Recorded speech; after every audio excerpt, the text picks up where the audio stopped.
I didn't expect to marry her. Hell, I didn't even expect her to know my name. But the day Alexandria Vale walked into the bookstore I worked at, heels too sharp, coat too expensive, eyes like she owned the city, was the day my life stopped being mine. She didn't look like someone who read. She looked like someone who bought companies, signed contracts, broke hearts, and never looked back. I was shelving poetry when I saw her. She stood there, all crisp lines and cool elegance, scanning the room like it offended her.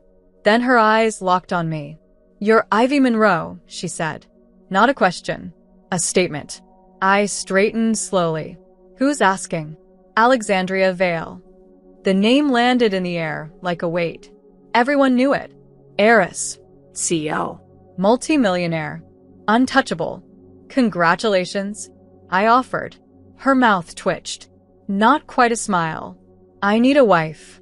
I stared at her, blinked. "I'm sorry, what?" "You heard me. Is this a prank?" "It's an opportunity." She stepped closer. Her perfume hit me, dark, clean, expensive. She smelled like confidence and danger. "I need to be married by the end of the quarter to secure a merger. My team's scrambling. I don't have time to date. I don't trust strangers. And I certainly don't want a man. And you thought me? You're discreet, smart, unattached. You work at a bookstore, which gives you flexibility. And according to your landlord, you're 3 months behind on rent." My jaw dropped. "You investigated me? I paid someone to." Wow. That's not creepy at all. "Look, Monroe, I don't care if you like me. I don't care if you think this is insane. But I'm offering you half the $1 million, full health coverage, and a contract that guarantees your independence once the marriage ends. If you enjoyed this content and want to support the channel in a special way, try clicking the thanks button below. It's the one with the heart and $sign icon. With super thanks, you can make a direct contribution to the channel, which helps me keep creating awesome videos for you. 1 year. That's it. No sex. No strings. Just a name on paper. You'll have your own space. Your own life. You just have to show up to events with me and smile when the cameras are on. And if I say no, then I ask someone else. I swallowed hard. She was serious. I could see it in her eyes, that cold, glittering steel beneath the surface. "Why me?" I asked. "Why not someone who actually fits in your world?" "Because people who fit want more. And I don't want to be wanted. I want to be married." I should have walked away. I should have laughed and told her she was out of her mind. But instead, I said, "Let me think about it." She gave me her card. Sleek. Matte black. Just her name. No number. No title. Just Alexandria Vale. I didn't sleep that night. I stared at my cracked ceiling and thought about my dead-end job, my overdue bills, my half-written manuscript collecting dust under the bed. I thought about her, too. Her voice. Her eyes. The way she looked at me like she already owned me and was just waiting for me to admit it. The next day, I called. She didn't answer. She didn't have to. An hour later, a car picked me up.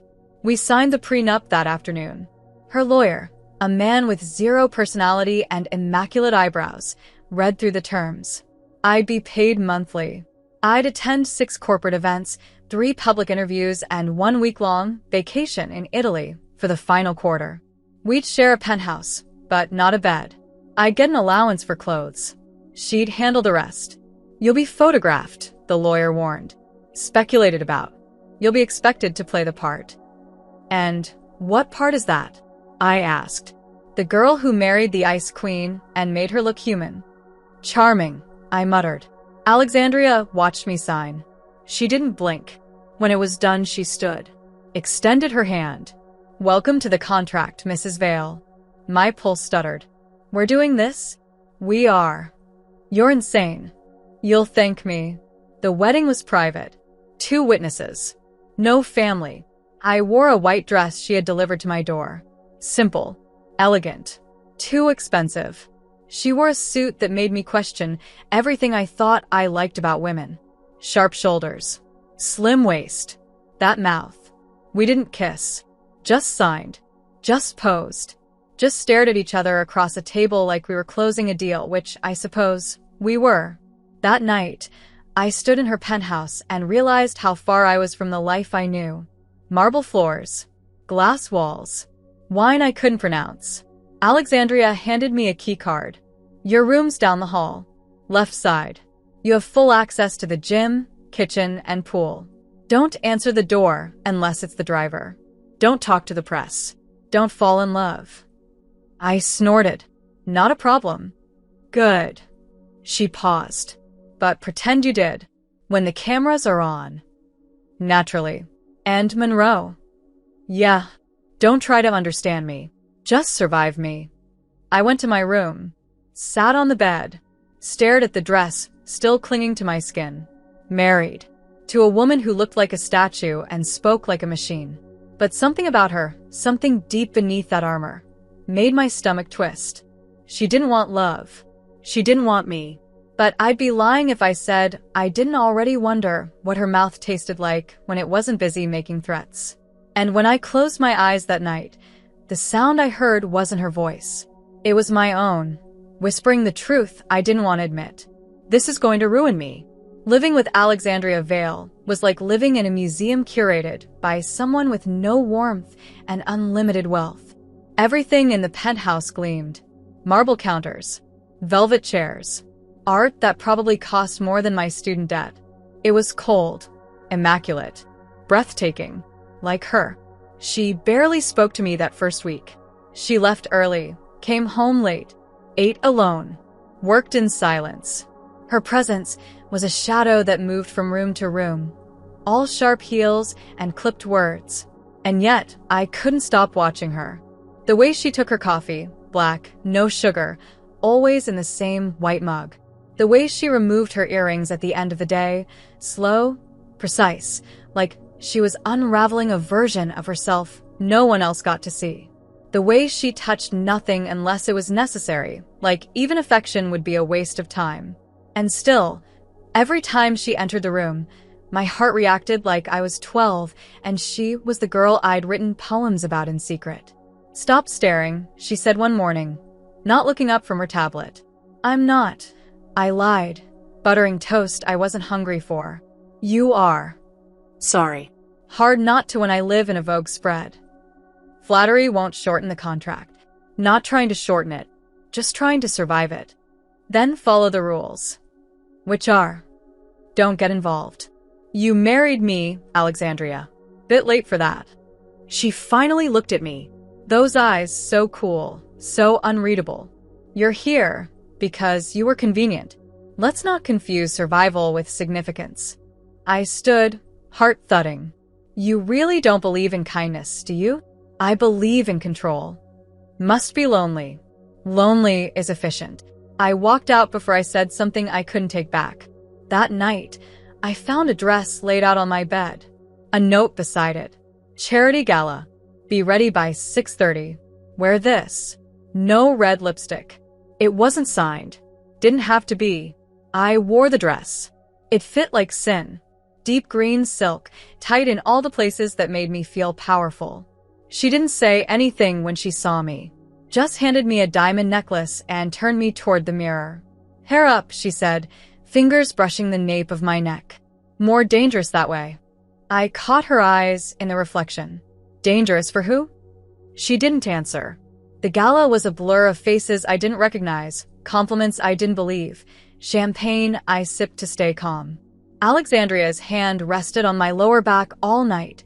Light, possessive, practiced. Like she was reminding everyone in the room that I belonged to her. The cameras clicked. Her smile never cracked. I played the part. But the longer we stood side by side, the more I felt it. The tension beneath the silk and diamonds.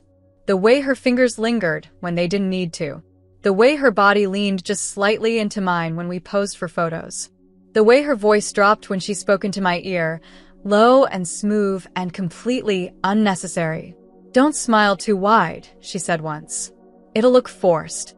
Everything's forced, I replied. Exactly. When we got home, I kicked off the heels and dropped onto the couch. Do you enjoy pretending to care about people you'd clearly throw off a balcony? She poured herself a drink. It's an art. You're terrifying. You're impressed. I'm bored. She raised a brow. Then find a hobby. What about you? My hobby is making empires out of dust. You should try making something real. And you should try not falling in love. That stopped me. The room pulsed with silence. I'm not in love with you. Good. But you keep acting like you're daring me to be. Her gaze darkened. Careful, Monroe. Why? Afraid I might like you. Afraid you might think I'll like you back. She walked away, heels clicking like punctuation.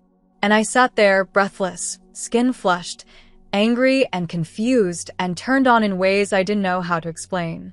Later that night, I passed by her bedroom. The door was ajar. Her silhouette stood by the window, backlit by city lights, robe hanging loose, glass of scotch in hand. She looked like loneliness dressed in gold. She looked like danger. She looked like everything I wasn't supposed to want. I should have kept walking. Instead, I watched her until she turned. Her eyes met mine. She didn't speak. She didn't need to. I walked away, and when I lay in bed that night, the silence between us was louder than any words. I hated her. I craved her. I was starting to forget where one ended and the other began. The next week was a game I didn't know I was playing until I was already losing.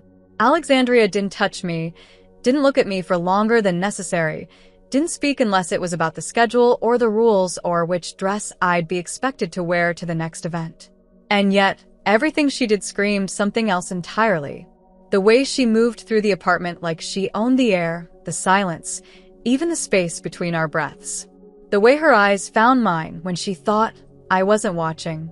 The way she said my name, Monroe, like it was a warning and a promise all at once. We're having dinner with the chairman of Cortland Equity next Thursday, she said one morning, not looking up from her tablet. He's old money, conservative, wears something that makes me look respectable. So, not the red dress? I asked, biting into toast. Unless you want him to spontaneously combust. Maybe I do. She gave me a look, the kind that would shut down a lesser person. But I'd stopped being scared of her a long time ago. Now I just wanted to understand her. Or maybe I wanted to break her open. You always like this? I asked. Sharp. Cold. Impossible to impress. No. Just with people who get too curious. So, with everyone then. Exactly. And when do you let someone see the real you? She paused. When I forget, I have something to lose. That's convenient, considering you never forget anything. Exactly. She walked away before I could respond. I should have left it alone. But I didn't. That night, I waited for her to come home. She was later than usual, hair windswept from the rain, heels slick with water. She looked exhausted, beautiful, unreachable. Rough day? I asked. You have no idea. Try me. She slipped off her coat, revealing a dark silk blouse clinging to her skin. People expect me to be two things at once, soft enough to charm them, hard enough to control them. You're very good at the second one. And the first. I haven't seen it yet. That's because you're not supposed to. I stood from the couch, crossed to her slowly. And what if I want to? Her breath caught, just slightly. Then I'd say that's dangerous. For who? I asked again. She didn't answer. I stepped closer. We've been living in the same space for weeks now. Sharing headlines, dinner tables, lies. I know what your perfume smells like when it fades. I know you leave one light on in your room when you sleep. I know you like red wine, but pretend to prefer white because your clients expect it. I know you, Alexandria. At least a little. You know the version I let you see. Then let me see more. Her jaw tightened. You're my wife on paper. That's all. That's not all, and you know it. She stepped forward. Eyes dark. Dangerous. Don't push me. Why not? Because if I start wanting you, she said, voice low, I won't be able to stop. The silence cracked like thunder between us. And for a second, I thought she'd kiss me. Thought I'd let her. Thought I'd beg for it. But instead, She turned and walked to the window. I exhaled. My hands trembled. She didn't look at me for the rest of the night. But when she left for work the next morning, there was coffee waiting for me. Just the way I liked it. No note. No acknowledgement. But it was enough. That day, I couldn't stop thinking about her. About the way she said, wanting you like it was a curse. Like needing me was something she feared more than failure. That night, we had to attend a museum gala. High society. Too much perfume. Endless cameras. I wore a black dress with thin straps and a slit that showed just enough. When she saw me, something in her expression flickered. Almost hunger. She didn't comment. Just offered her arm. Try not to look bored, she murmured as we entered. Then say something interesting. You like provoking me. You make it so easy. Her hand found the small of my back as we walked in. She introduced me to donors, curators, politicians. I smiled. I laughed. I played the role. And the whole time, I felt her watching me, like she was waiting for me to crack. But I didn't. Not until the end of the night, when we were alone again in the car. The silence was thick. Her thigh pressed lightly against mine. Her hand rested on the leather between us, not touching me, but so close I could feel the heat. You were good tonight, she said finally. Good. Charming. Controlled. You looked, she stopped herself. What? Like someone who doesn't belong to anyone. And I didn't like that. Why? Because you're wearing my ring. I turned toward her, heart pounding, then act like it means something. I'm trying not to. Why? Because I want to keep this clean. It's already messy. It doesn't have to be. It already is. She looked at me then, eyes burning. And when she leaned in, barely cautiously, I didn't pull away. But she didn't kiss me. Just looked. Like she was memorizing the shape of me. And then, as quickly as she leaned in, she pulled back. Good night, Monroe. Coward, I whispered. She didn't reply, but her hands were trembling. The thing about silence is that it's never really silent. Not when you're sharing it with someone you can't stop wanting. After that night in the car, everything between us changed. Not outwardly. She still barely spoke to me in the mornings. Still sent me texts that read like directives instead of invitations. Still walked past me like I was air when her phone rang. But the air between us was charged now. Tighter. Hungrier. She looked at me longer. I looked back harder. One night, I was curled up on the couch, reading, when she came in from a dinner meeting. She wore a navy suit that fit like it had been built around her. Her hair was up. Her lipstick faintly faded. She looked like a weapon. You're home early, I said, not looking up from the page. Deal closed faster than expected. That happen often? No. Must be my lucky night. She poured herself a drink. Didn't answer. I kept reading. Or pretended to. She sat across from me, kicked off her heels, undid the first button of her shirt. I looked up. Her eyes were already on me. Is there a reason you've been avoiding me all week? I asked. I haven't. Right. Just strategic absence. I'm giving you space. What if I don't want space? Then you're more dangerous than I thought. And you're more scared than you pretend to be. She stood, walked over slowly. I sat up, heart hammering. She stopped right in front of me, close enough that I could smell her perfume. This wasn't part of the agreement, she said. Neither was looking at me like that. Her gaze dropped to my mouth. You're not helping. I'm not trying to. Her hand brushed my jaw, barely there. My whole body lit up. Ivy, she said, voice low, like it was breaking through something. Yes. Tell me to stop. No. Tell me this isn't a mistake. It's already too late. She leaned down, kissed me, and everything exploded. It wasn't gentle. It wasn't careful. It was raw and fierce and desperate, like she'd been holding it in for weeks, like I was the only thing she'd ever wanted and was finally letting herself have. I pulled her closer. She climbed into my lap. Her hands were in my hair, on my waist, gripping like she didn't trust herself to let go. This changes everything. I breathed against her mouth. I know. Are you ready for that? No, good. Because neither was I. But we kissed anyway. Again. And again. And when she finally pulled away, eyes glassy, breath uneven, she whispered, "We can't do this again. You're going to lie to me right after kissing me like that? This can't happen again." Sure. I mean it. Okay. Stop smiling. Then stop looking at me like I'm the end of the world. She backed away. We made a deal. Deals change. Not mine. Then why are your hands still shaking? She didn't answer, just turned and walked to her room. But she didn't close the door. That night, I lay awake listening to the sound of her pacing, back and forth, over and over, like she could walk off the need, the guilt, the truth. But she couldn't. And I knew then she could pretend all she wanted. But she wanted me. She just didn't know how to let herself have anything real. The next morning, she was gone before I woke. But there was a note on the counter. Just one sentence. Tonight, 8 p.m., where something read. I stared at it, heart racing. A command.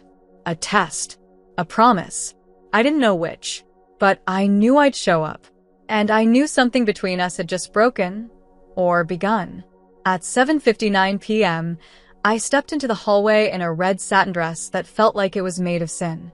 It clung to my hips, exposed just enough of my back to make Alexandria's breath catch when she saw me, and made me feel powerful in a way I hadn't felt since before all this began. She was already waiting by the door, dressed in a black tuxedo that made her look like a sin herself. Her hair was slicked back, her lipstick dark, her expression unreadable, except for her eyes. They didn't move from me once. "You look," she started, then stopped. "Dangerous?" I offered. "Yes," she said. "Exactly." She opened the car door for me, didn't touch me, but her hand lingered near my lower back for a fraction too long. I said nothing. Neither did she. But the air was thick. The event was some kind of charity dinner at a rooftop hotel, all glass and gold, and people who spoke in false laughs and looked at Alexandria like she belonged to a different species. She played her part, elegant and sharp, but she never strayed far from me. Her hand found mine for the first time when someone approached us, an older man with an obvious agenda and a condescending smile. She didn't say a word when he looked at me too long, just slid her fingers between mine, tight, claiming. After he left, she leaned down, voice low at my ear. "You shouldn't wear that dress if you want me to behave." "I don't want you to behave." "Careful, Monroe." "Make me." Her fingers tightened, but she said nothing. Not then. Not until we were back in the car, the driver silent, the city blurring past the windows. She didn't speak. Didn't move, just stared straight ahead. And yet her thigh pressed against mine like it was intentional, like she was daring me to speak first. I didn't. Not until we were in the elevator, alone, the silence between us a live wire. "Say it," I whispered. She turned her head slowly. "Say what?" "That you want me." "I don't. Liar." "You think this is a game?" No. "I think it's the first thing you haven't been able to control." She stepped forward. The elevator doors opened, but neither of us moved. "I'm trying not to ruin you," she said. "You already have." I pushed the button to close the doors. And then I kissed her. Or maybe she kissed me. I didn't know who moved first. It didn't matter. The moment our mouths met, everything else fell away. She slammed me against the wall, hands in my hair, her lips hungry, punishing, desperate. I moaned into her mouth, pulled her closer, and the sound she made when my hands slid under her jacket was almost a growl. "Alexandria," I gasped. "Tell me to stop. Don't you dare." We stumbled into the penthouse, kissing like we'd been starving. Clothes hit the floor, her jacket my heels, her tie undone with shaking fingers. She lifted me onto the counter, pushed my legs apart, and looked at me like I was made of something sacred and forbidden at once. "You're not just beautiful," she said, voice ragged. "You're dangerous. So are you. But I've spent my whole life pretending I'm not. Then don't pretend tonight." She didn't. She touched me like she already knew my body. like every inch of me had been haunting her for weeks. I pulled her shirt open, kissed down the line of her throat, felt her shudder when I whispered, "This doesn't feel like pretending." "It's not." "Then what is it?" "A mistake I want to keep making." We didn't make it to the bedroom. The marble floor, the rug in front of the fireplace, the wall beside the windows. We left pieces of ourselves in every corner of that space. She was rough, then gentle, then rough again. I gave as much as I took. When she finally collapsed beside me, chest rising and falling, skin damp with sweat, she didn't say anything. I turned to her, touched her face. "This changes everything." She closed her eyes. "I know. Are you going to pretend it didn't happen?" "I want to, but I can't." I leaned down, kissed her again. Softer. Slower. This time with feeling. She kissed me back like she hated herself for it. And when she pulled away, she whispered, "Don't fall in love with me." Too late. She flinched, but didn't run. And that was something. That was everything. The morning after, I woke up alone. Her side of the couch was cold. My dress was draped over the armchair, neatly folded. My earrings were on the counter, and Alexandria was gone. No note, no message, no sign of her in the kitchen or her room, just silence.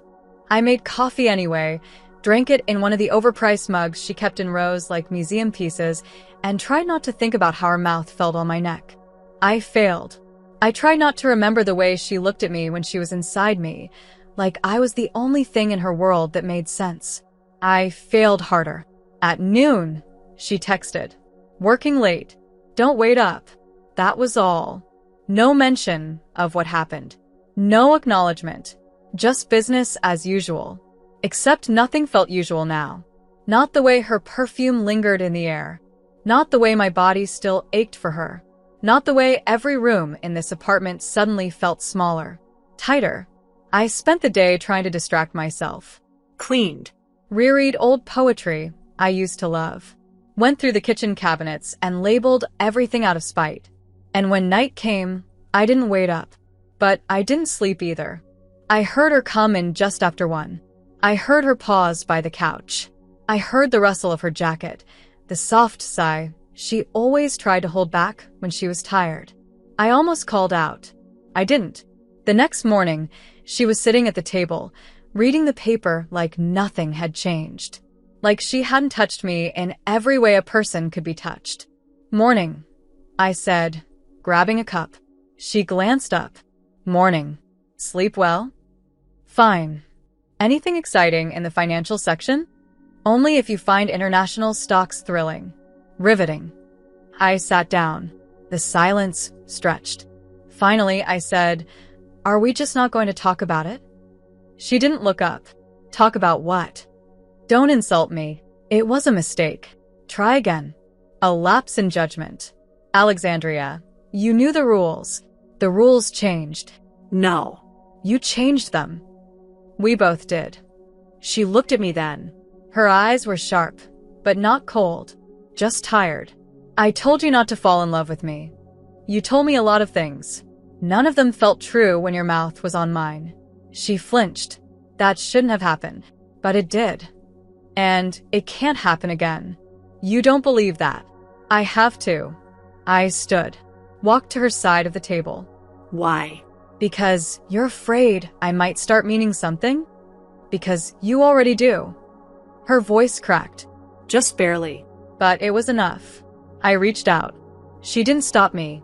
My fingers brushed her cheek. Her eyes closed. "Then stop pretending you don't feel this," I whispered. "I feel it," she said. "That's the problem." "So, what? We just keep pretending we're strangers who happen to share a name?" "I don't know how to be anything else." "Then learn. Or let me go." "I can't let you go." I pulled back. "Then stop punishing me for being the one thing you didn't plan." She didn't answer, and I didn't push. I walked away. That night, she didn't come home. I waited, watched the clock tick past midnight. Past 1, past 2. I gave up at 3, fell asleep on the couch.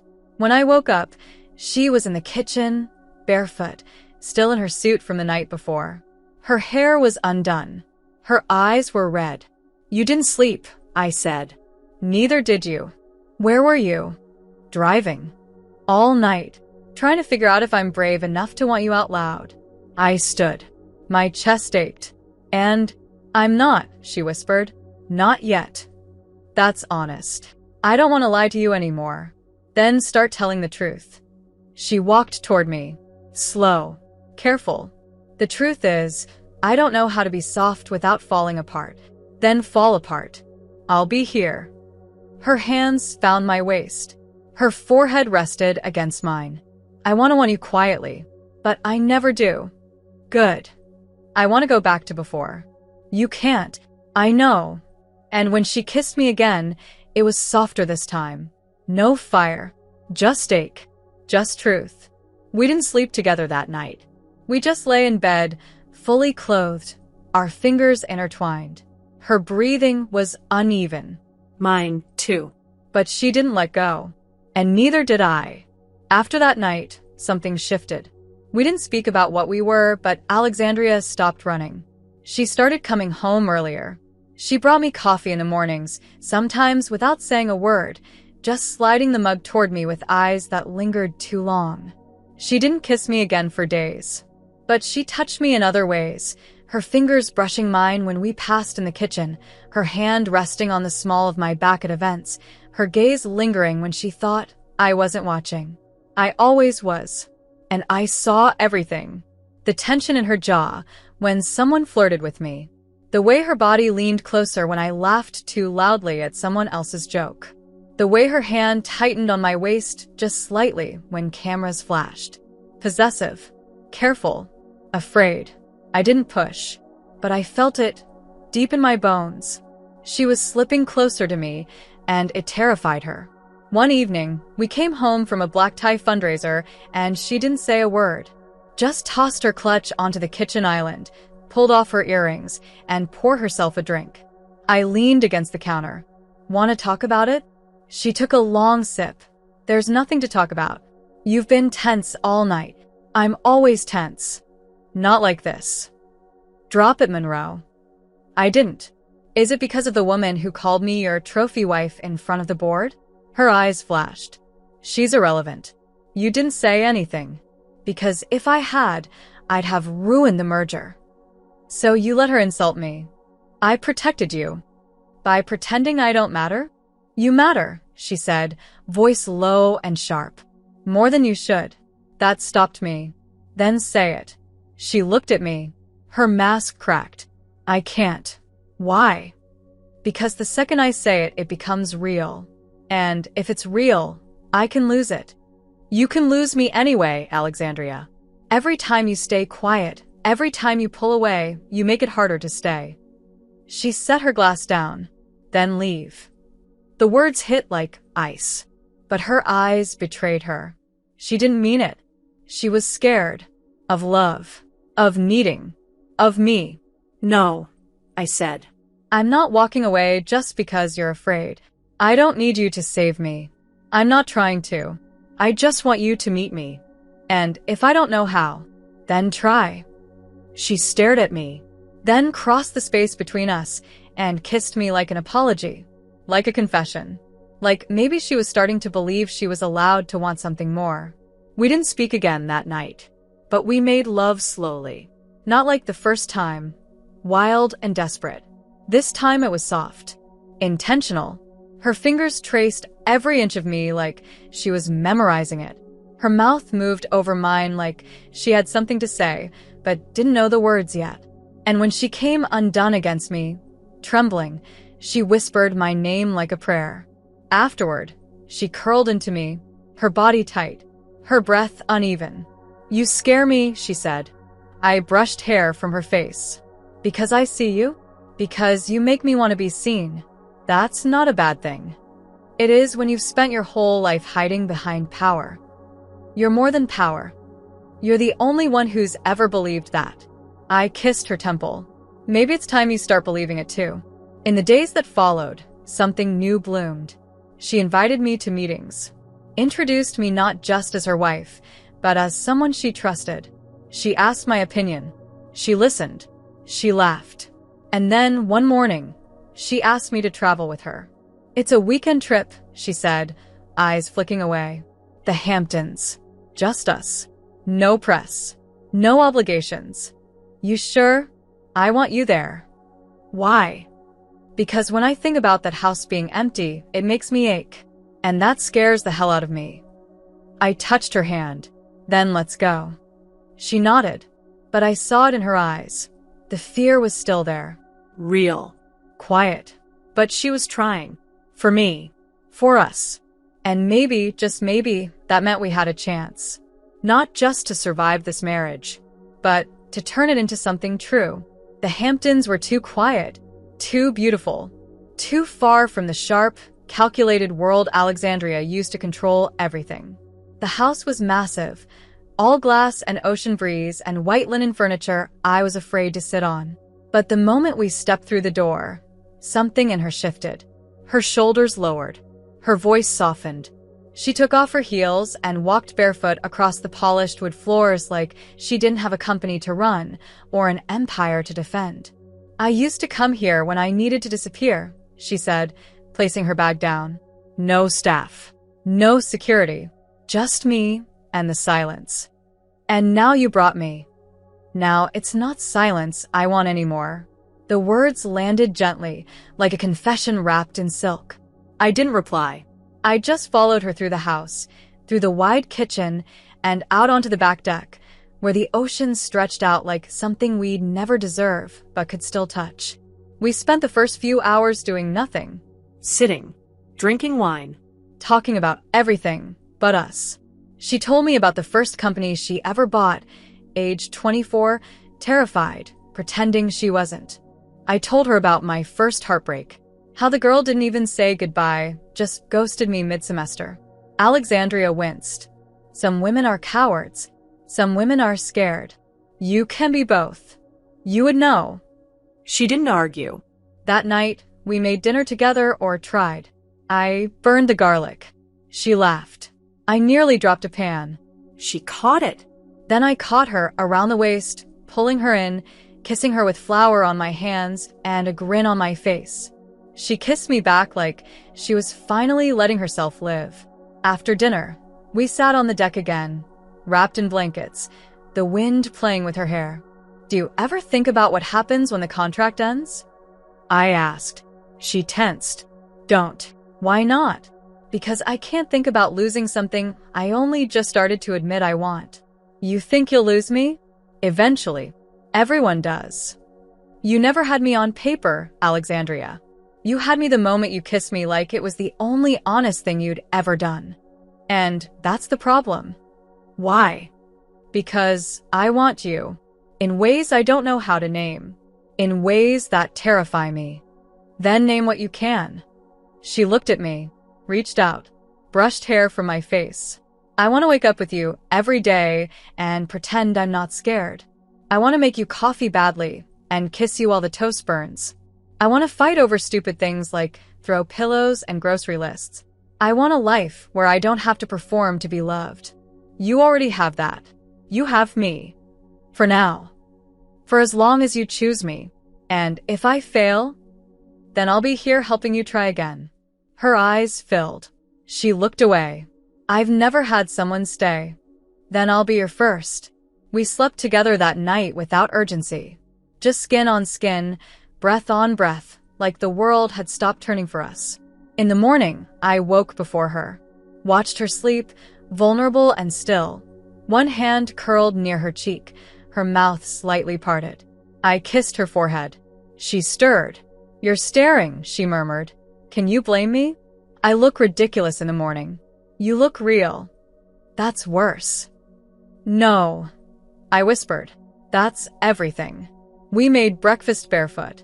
She let me put on music, something soft, old.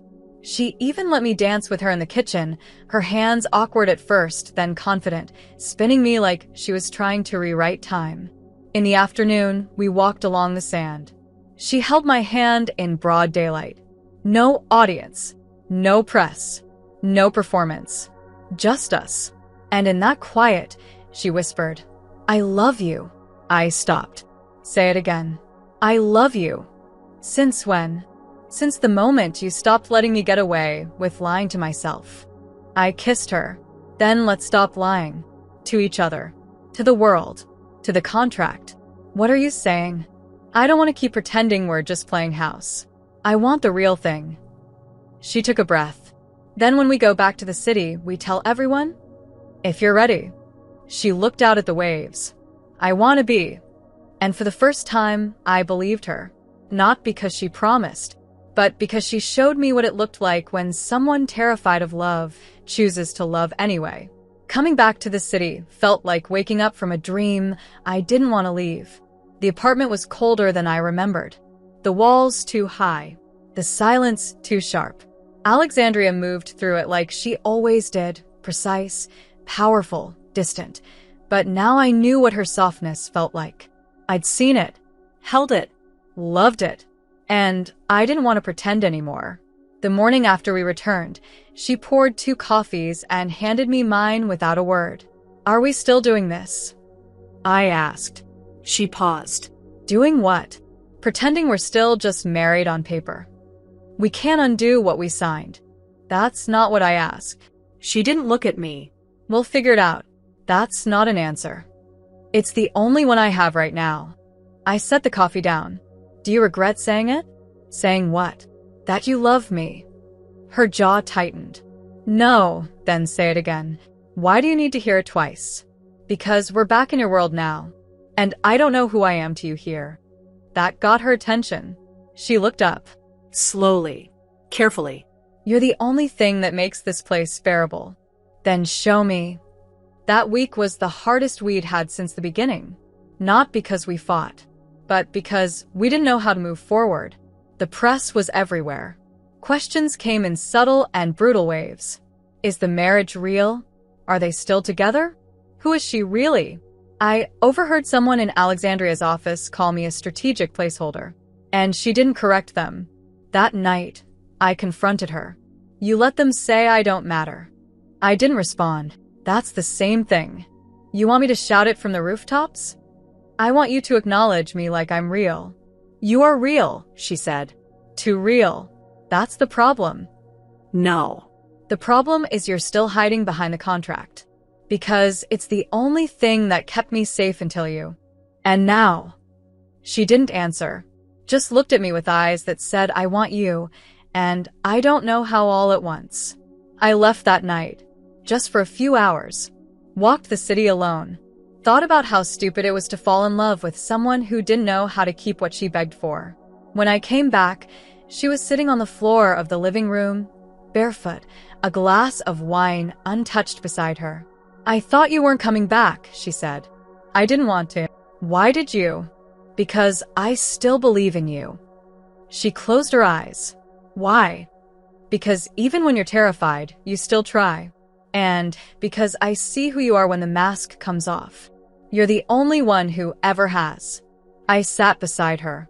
Then stop trying to go back to who you were before me. It's not easy. It's not supposed to be. A long pause. Then she looked at me. The contract expires in 38 days.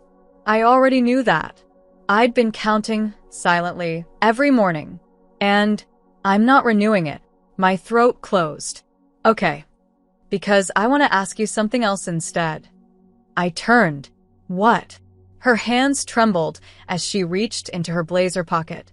Not a ring. Just a folded piece of paper. I opened it. My heart stopped. It was the dissolution clause. Signed. Dated. Ready to be filed. Alexandria. I want to end the marriage on paper, she said. So, I can ask you again. Properly. Without lawyers. Without money. Without pretending. You're asking me to marry you. For real. I am. I looked down at the paper. Are you sure? No, she said. But I've never been more willing to be unsure with someone. That's the most romantic thing you've ever said. Don't get used to it. I kissed her. Slow. Deep. Honest. And when I pulled away, I whispered, ask me again. She held my hand. Met my eyes. Ivy Monroe, will you marry me? Yes. Again. Always. And this time there was no contract. No lie. Just love. We didn't get married in a cathedral. There were no chandeliers, no flower walls, no orchestra playing some overpriced classical piece. It was a Tuesday. Sunny. Warm. We wore simple dresses. I held her hand. She held mine. No one asked for press coverage. No one drafted statements. This time it was real. I woke up that morning in our bed, the same bed where she once refused to even sleep near me, and found her staring at the ceiling. "You okay?" I asked, brushing hair from her eyes. "I'm terrified," she whispered. "Good," I said. "So am I." She smiled soft. "You still want to do this?" Desperately. "Even if I mess it up sometimes?" "Especially then. Even if I forget how to say the right things?" "You never forget," I said. "You just pretend you don't know how. You're insufferable. And you love me. More than I know how to explain." The ceremony was small. Just her sister, my best friend, and a judge with no patience for grand declarations. Alexandria didn't write vows. Neither did I. We didn't need them. Everything that had to be said was already in the way her thumb stroked mine during the entire thing. In the way her voice didn't even shake when she said, "I do." In the way she kissed me, not for the cameras, not for the press, not for the board or a contract or a negotiation, but like she meant it. Like she'd been waiting her whole life to kiss someone without fear. That night, we went home. No hotel. No flight. Just us. She kicked off her shoes at the door, loosened her hair, and turned to me. "Do you feel different?" she asked. "Not really. Me neither. But I feel better." Same. We ate takeout in bed. Drank champagne from mugs. Clementine, yes, the cat, climbed into our laps like she knew something big had happened and didn't care as long as we didn't move too much. Later, lying on the couch with her head on my chest, Alexandria whispered, "I used to think love had to be earned, that I had to suffer to deserve it. And now I think love is a decision. To choose someone, to stay, even when it's messy, even when you're scared. And you're choosing me? Every day. Every version of me. The ones I haven't met yet, too." I kissed her. "You're soft when you let yourself be. Only with you." Good. We still argued. About laundry. About takeout orders. About how many plants I was allowed to bring into the kitchen. But she kissed me every night. Held my hand in public. Called me wife, like it was the most natural word she'd ever learned. Sometimes she'd look at me, pause, and say, "You make it easy to believe in forever." And I'd smile and answer, "You make it worth it."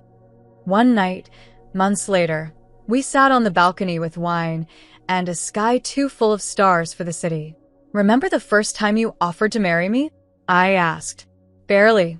I was probably awful. You were cold, arrogant, terrifying. And now?" Still all of that. "But now you're mine. And you're not afraid of me anymore?" No. "You make it too hard to be scared when you're soft in my arms." "Don't say things like that," she whispered. "Why not?"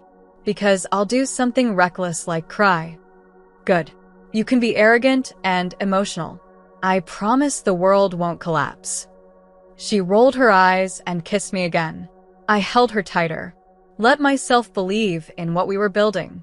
Not perfect, but true.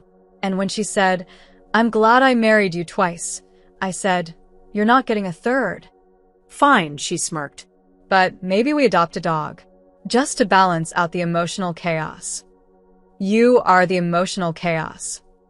And you are the only person insane enough to love it." I laughed. She laughed. The world didn't end. We didn't fall apart. We stayed. Not because of a contract. Not because of a timeline. Not because of need. But because somehow we'd both learned how to want. Together. Always.